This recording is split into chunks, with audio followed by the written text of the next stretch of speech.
Hello, I'm Gemma D and I'm going to be talking about the Trent XWB, which is a specific type of engine that is put on the A350. So just kind of an overview of what I'm going to be talking about today, defining what a gas turbine engine is, what makes them different from other cycles, how do we choose an engine, the kind of specs of what makes the Trent XWB a great engine, and a conclusion. So gas turbine engines, I know we've already kind of discussed this earlier. There are two different types of engines, a turboprop and a turbofan. A turboprop is when they have the propeller in front of it, and then a turbofan is what most commercial airlines use.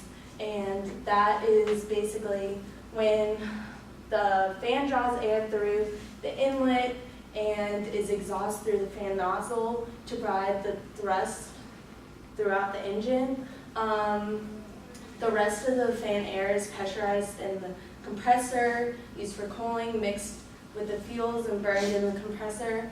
And then the exhaust gas from the compressors pass through the turbine that generates the mechanical engine or energy to turn the shaft that drives the fan and compressor, and then the gas exiting the turbine goes through the exhaust nozzle at a high speed and high temperature and provides additional thrust.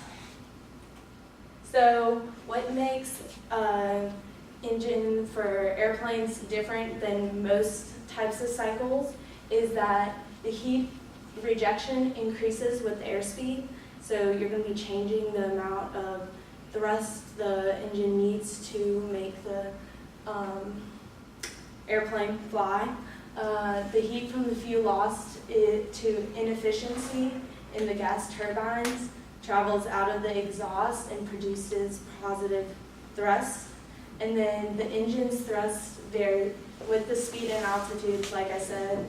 So 3 to 5 times more thrust is used to take off an airplane. Obviously, once you're up in the air, you use a lot less thrust. So in choosing an engine, there are a lot of specifications. You kind of look through it. The year the plane came out, so obviously new airplanes have higher or better engines. The A350 came out in 2010. That's the first run. The size of the plane, it's 74 meters from the nose to tail. As you can see, I worked at Delta and we got a new one. That's why I kind of chose this. But it literally didn't even fit in the hangar. It's sticking out in the back, if you can kind of see. The length of the flight is 8,000 nautical miles, which is a little less than a mile.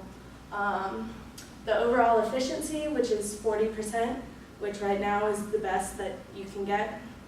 And reliability, it has a dispatch reliability of 99.4%, and it hasn't had any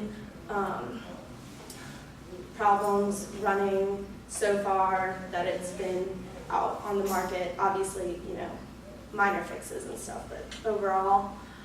And the weight is 16,000 pounds just for the engine, which sounds like a lot, but considering how big the airplane is, it's really not that big because weight is really key in picking an engine. The Trent XB specifications, just kind of some stuff that makes it special and a good engine, is that it can get up to 97,000 thrust, which is obviously considered good since a good takeoff thrust is 20,000 pounds. So obviously that's way above that.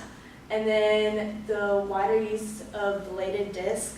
So they have a lot of, the way that they design the disc is very intense. I was gonna do some stuff about that, but they're crazy. They put specific holes. They use specific materials to make the disc so that they can get to higher temperatures without having to change them, because obviously a higher temperature equals higher thrust and things like that. As you can see, the A350 is all the way up here on efficiency. These are some of the kind of other commercial airplanes based on the propulsive efficiency and the mechanical efficiency. So what makes one thing about all of these airplane or Rolls-Royce engines special is that they use a 3-shaft design. So most use only a 2-shaft design. The big difference is they use 3 compressors and then 3 sets of turbines so that they can get a higher efficiency using different compressors and turbines for different parts of the airflow based on what is needed. So this makes it so that they can use control the pressure ratios based on what they want to do. Like they can change the lower pressure shaft or the intermediate or the high pressure to kind of vary depending on if they're taking off or they're up in the sky. And then they also can use more. The only things that are wrong with using a 3-shaft is it is heavier, but the efficiency kind of makes up for that. And these are obviously way more complex than using just the 2-shaft design.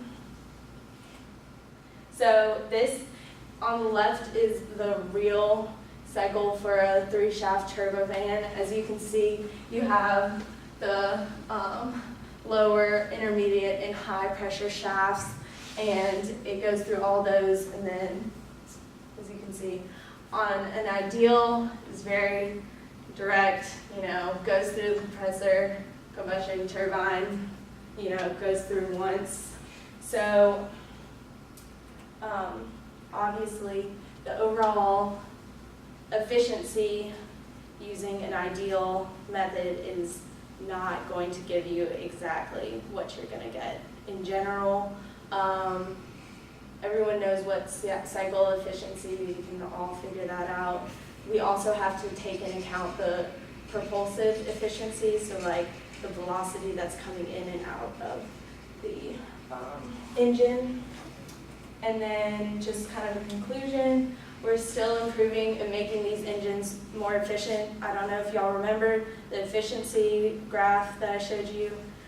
We are way far away from plateauing on making engines more efficient.